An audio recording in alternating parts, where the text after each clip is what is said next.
Hi, it's Becca from Manderley Press, and this is Ed. Hello there. We're going to talk to you about our newest book, which is called The Strange House by Raymond Briggs. I'm going to read you a bit from the back first, because it's a really good synopsis of the title by Chris Riddell, who wrote the introduction to the book, and who was actually a former student of Raymond Briggs, who wrote it. Most of you might know him from The Snowman. It's probably one of the best-selling kids' books of recent times. Absolutely, yeah. It's a huge bestseller in the UK. And remains so since the 70s. So we're really delighted to have found this undiscovered, well, should I say rediscovered book, because this was first published in the 1960s, and you can get hold of copies still today, but we found this one and we just couldn't help reproducing it with exactly the same illustrations as it had from the very beginning. So anyway, here's this quote. Picking up the strange house and midnight adventure with their beautiful ink illustrations, I can see Raymond's childhood in South London.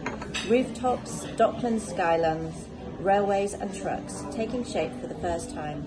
Like the man themselves, they are treasures. And as you can see, all of these illustrations show Wimbledon, where we're currently sitting, but they also show a South London which has probably disappeared now, and the house where this book was set, which was inspired by the childhood adventures of Raymond Briggs, has actually been demolished.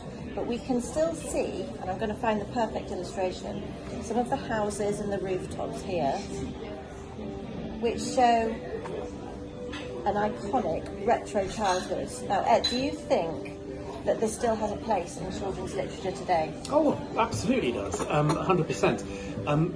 Because it is a rediscovered classic by a major author, Raymond Briggs, who's written for children and adults through the years. What I love about it most, because I look after the sales and marketing at Manderley Press, is the introduction also by Chris Riddell, because Chris was taught by Raymond at college and he was the inspiration. Chris Riddell's a big figure, he's a big author in children's books, the author of Otterline and many others. Yeah. And I think it's really, it's just so nice and so wonderful that he's written the introduction about the man who inspired him to become an illustrator in his own right. So that's wonderful.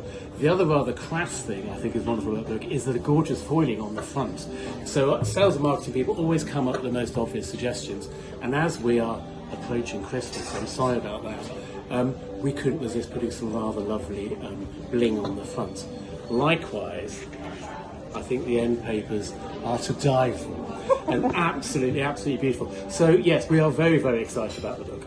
And the end papers actually have a story behind them. We created them ourselves. Mafanwe, who designs all of our books, Mafanwe and I went on a little course and learned how to do paper marbling, and this is a design that Mafanwe created specifically for this book. So we're really rather excited because not only does it have sparkle on the front, it has some hidden sparkle on the inside, which some of the more perceptive of you might realise. When you read the introduction by Chris Riddell, he points out some really rather special illustrations inside which are hidden, and you have to work hard to see them in the images, but they reference some of his own favourite illustrators. So Raymond Briggs is giving us a hint of the people who informed his own writing and his drawing. So this book is bringing back all sorts of children's literature classics back to the shelf today, and we think it's perfect for big kids and little kids. It's perfect for someone who's learning to read or likes to have stories read to them, who might be of the small variety now, but it's also perfect for all the rest of us who have this lovely warm retro feeling about Raymond Briggs's work and Chris Riddell's work too. So Absolutely. we hope you enjoy it.